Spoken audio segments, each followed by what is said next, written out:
Laws, acts mean nothing. गरीब लहरों पे पहरे बिठाए जाते हो, समंदरों की तलाशी कोई नहीं लेता.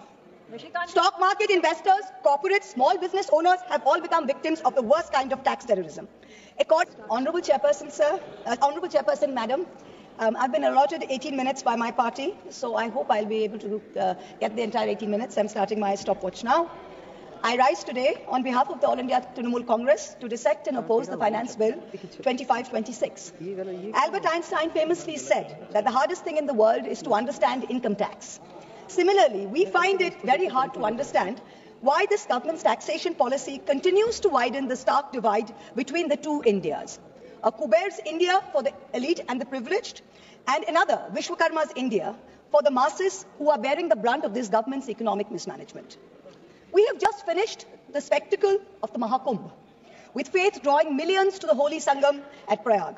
The government is patting itself on its back for organizing the grandest spectacle that humankind has ever seen. It is a small concern that the same UP government who was unable to count the number of deaths in the Kumbh stampedes and give the country a number was magically able to insist that precisely 63 crore people had bathed in the river. Now 63 crores is the entire adult population of India, which statistically implies that every single one of us sitting here has bathed in the Kumbh. I certainly haven't bathed in the Kumbh. Most of us sitting around me have not bathed in the Kumbh. So, but this mirage continues. This great mirage is continuing. Similarly, much like the great taxation mirage that this government has created. In December 24, in response to a parliamentary question, the Finance Ministry provided certain crucial statistics on taxpayers in this country. What did we learn? We learned that there are 8 crore people in this country who filed taxes. But out of that, only 56 lakh people earn more than 15 lakhs per annum. These 56 lakh individuals, these are the engine of India's entrepreneurial and services economy. They are the only ones effectively paying direct income tax.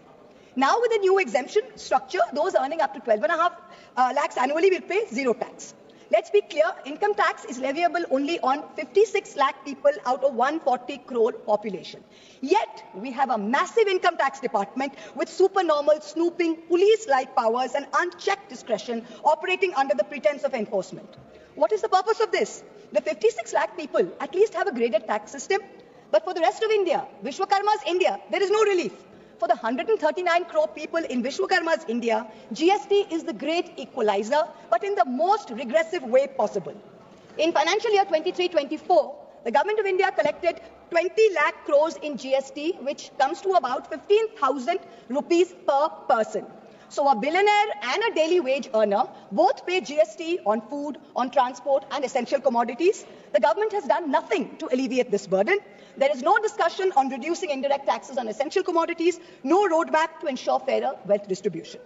All social sector spending has actually seen contractions. Let me give you a few examples. The finance bill mentions a health and education cess of 4% on income tax. No problem. Everyone's happy to pay this if it goes in the right way. You're taking our money, fine. The Kothari Commission in 1966 had said that 6% of India's GDP must be spent on education. Successive national education policies, including NEP 2020, insisted 6% of GDP must be spent on education. What are we spending today? Around 4.5%. What is China spending? 6.2%. This government's own national health policy of 2017 said that public health must account for 2.5% of GDP. What is this government spending today in the last budget? 1.94%. We must be the only country with a declining spending in health. The last few years, we have come down from 2% to 1.94%. So, Madam Finance Minister, wherever you are, I hope you're listening to me. Taxpayers don't mind paying extra cess for health and education, but at least spend it. Give the country what it deserves. Food subsidies have been slashed even as inflation has bitten into rural households.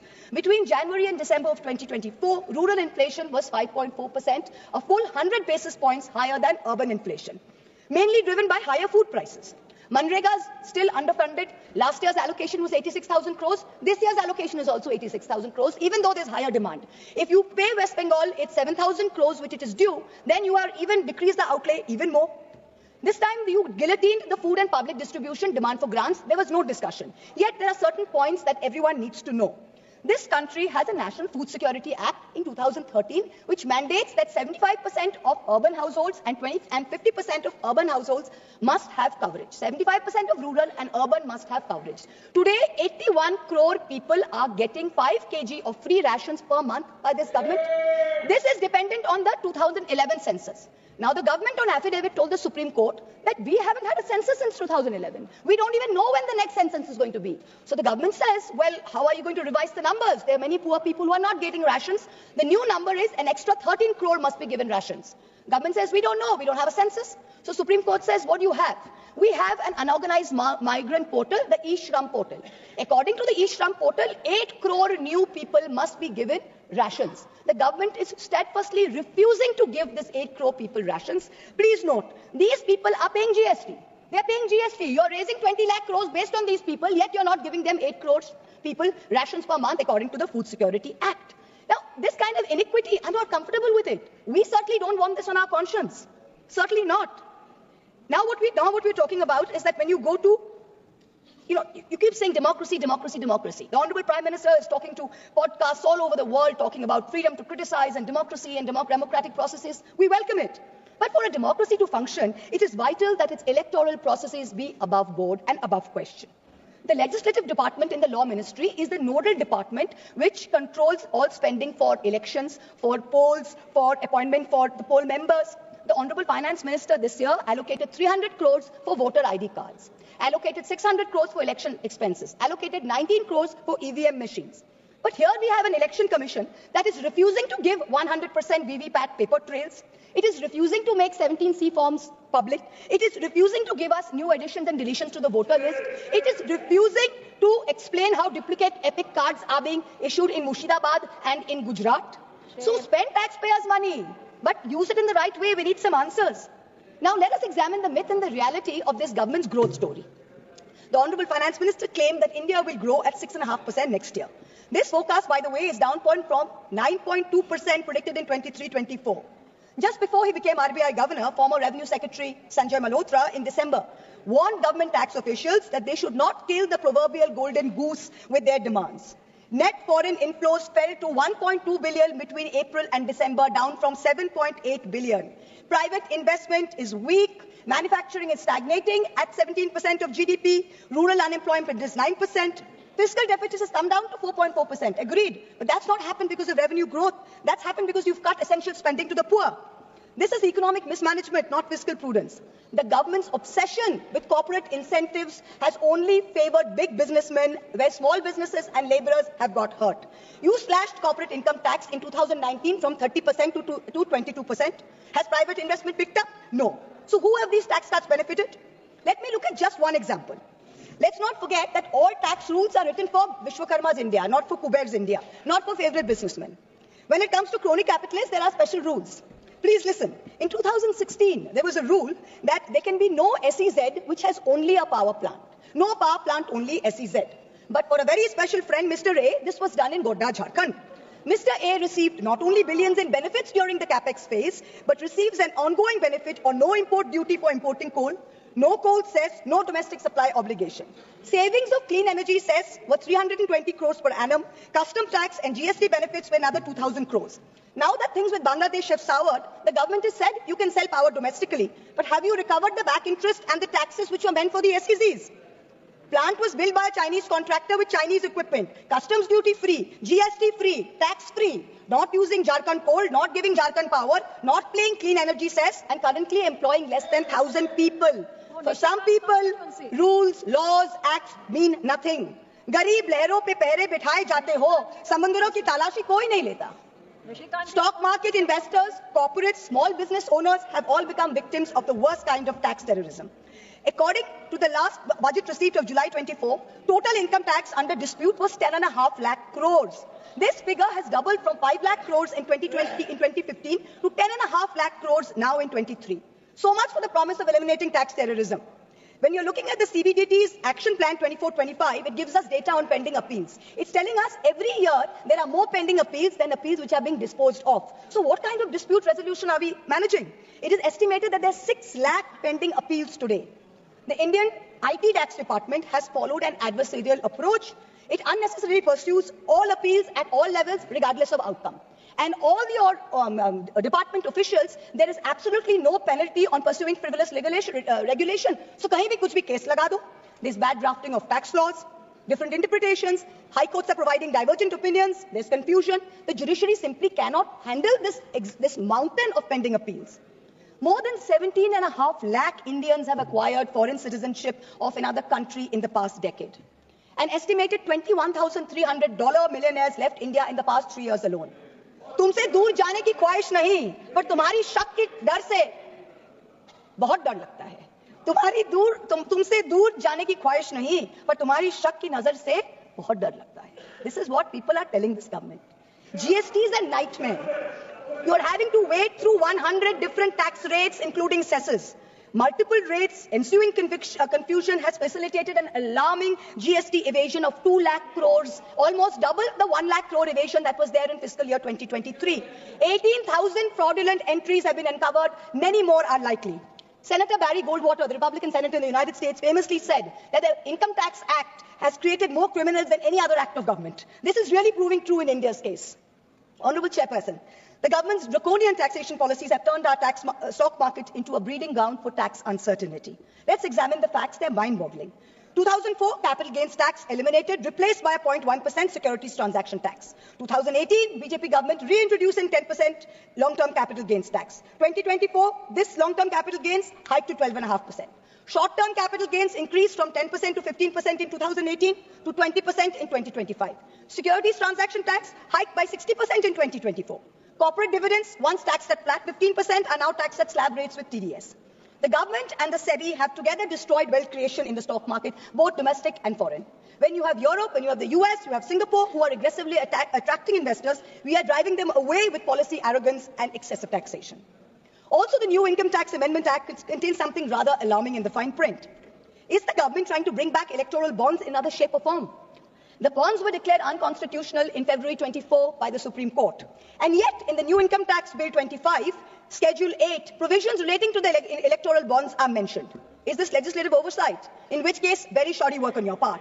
And if it's not oversight, then it shows that you're keeping the road open so some kind of back entry to your favorite Hafta collection system. This is very clear. Electoral bond data shows that companies with negative profits donated 434 crores to the BJP. 41 companies under investigation donated 2,500 crores to the BJP. 30 companies facing investigation donated 335 crores. Madam Finance Minister, the CBDT in your hand is an engine to spur India's growth through transparent and progressive taxation. Please do not turn it into another rogue agency like the ED and the CBI, who have essentially become professional collection agents for this government. 193 cases pursued by the ED, 2 convictions. 2 convictions.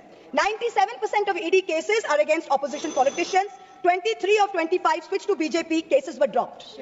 We are now truly in an Orwellian state. The finance bill doesn't merely focus on taxation. It gives the government sweeping powers of surveillance under the guise of preventing tax evasion. The government now seeks the right to monitor emails, see social media accounts, private messages. The finance ministry can share this data with the enforcement directorate, with the IT department, and all other agencies. If 97% of this country is tax exempt, then who will the tax authority scrutinize? The poor 3% who are actually paying taxes, who are the hardworking individuals, who are propping up the service sector. Instead of using Pegasus secretly, the government is now openly spying in the name of suspicion. The new income tax law enables the sharing of information across 10 government agencies. Is this the government's idea of respecting tax-paying citizens who are funding its coffers? I've got time, madam, 2 minutes. While I always try and stick to the narrow confines of a topical debate, I am now going to take a cue from the Honorable Prime Minister, who so effectively managed to speak about Vasudhaiva Kutumbakam when asked a pointed question by the US media about crony capitalists and their accountability to the law. So I too am digressing to speak on an issue which has immense controversy and intrigue attached. The story about bundles of currency notes discovered in the outhouse of a judge of the Delhi High Court. Now the veracity of the incident is still being ascertained, but the Godi media has gone to town debating whether the appointment of judges and how the government of the day must have a preponderant say in the appointment process.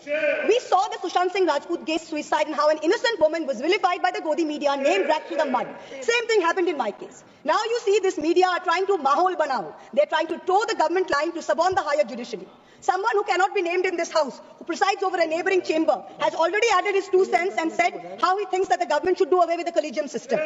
Mark my words, just like the Election Commission has been emasculated by the government takeover of its appointments process, this brouhaha and media plants are the beginning of an effort to bring back something like the NGAC with complete government control and do away with the collegium system. No amount of money apportioned to the judiciary will be of any avail unless its independent character is zealously guarded. This is something that we in this House must be allowed to debate. Coming back to the finance bill, it is nothing but a testament to this government's flawed economic vision. I oppose this bill because it taxes the wealth creators, I've got 10 seconds, madam, ignores the poor and empowers the government with unchecked powers of intrusion. India deserves better. I end by quoting George Orwell in 1984. Every record has been destroyed or falsified, every book rewritten, every picture has been repainted, every statue and street building has been renamed, every date has been altered. And the process is continuing day by day and minute by minute. History has stopped. Nothing exists except an endless present.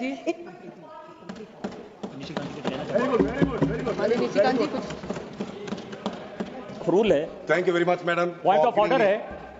Speaker का direction 115 वो ये कहता है कि कोई भी माननीय सदस्य यदि कोई आरोप लगाते हैं, एक बड़ा आरोप उन्होंने ईडी और सीबीआई पर लगाया कि वो सरकार की तरफ से जो है पैसा कलेक्ट करते हैं. मेरा आग्रह होगा कि उनको ऑथेंटिकेट करने के लिए कहिए कि ईडी और सीबीआई ने कौन सा टैक्स कलेक्ट गवर्नमेंट के लिए किया, किन लोगों को परेशान किया.